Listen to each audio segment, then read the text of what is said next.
நிலாவோட அம்மா அப்பா வராங்கன்ற விஷயத்த நிலாவோட அண்ணி ஃபோன் பண்ணி சொல்றாங்க நிலாக்கு. நிலா யோசிக்கிறாங்க எதுக்காக இவங்க இப்ப வராங்க அப்படின்னு சொல்லிட்டு.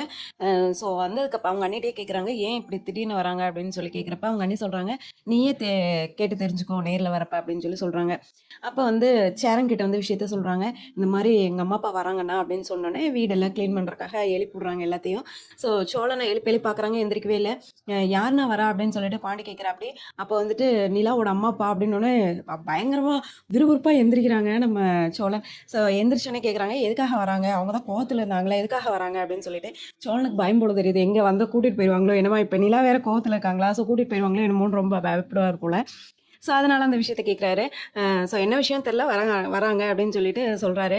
இந்த சைடு வானதி பார்த்தீங்கன்னா பயங்கரமாக பிரச்சனை பண்ணி அவங்க வீட்டில் நிப்பாட்டிட்டாங்க கல்யாணத்தை. அங்கே போய் மன்னிப்பு கேட்குறாரு பாண்டி. எம்எல்ஏ இருக்க கோவத்தில் வந்து வானதி இப்படி பண்ணிட்டா அப்படின்னு சொல்லிட்டு மன்னிப்பு கேட்குறாங்க. அவங்க அப்பா சொல்கிறாரு தயவு செஞ்சு இவளை விட்டுட்டு நீ விலகி இருப்பா, இவ கூட எல்லாம் குடும்பம் நடத்த முடியாது, இது பிள்ளையே இல்லை, பெத்த கடமைக்காக நாங்கள் கஷ்டப்பட்டுட்டு இருக்கோன்ற மாதிரி சொல்கிறாங்க.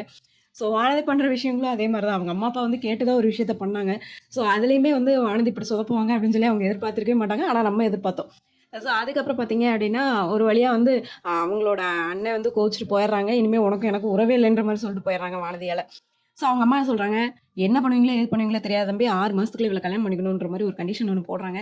ஸோ எல்லாத்துக்குமே 6 மாதம் டைம், அதாவது சேரன் சோழன் பாண்டியன் 3 பேத்துக்கு வந்து 6 மாதம் டைம் எல்லாத்துக்குமே எல்லாமே கொடுத்துருக்காங்க. ஸோ இந்த 6 மாதம் அப்படின்றது ரொம்ப இம்பார்ட்டண்டான ட்ராக்காக போகும் அப்படின்னு சொல்லி நான் நினைக்கிறேன். சரி, நெக்ஸ்ட் சூப்பரான வீடியோவில் பார்க்குறேன். பை.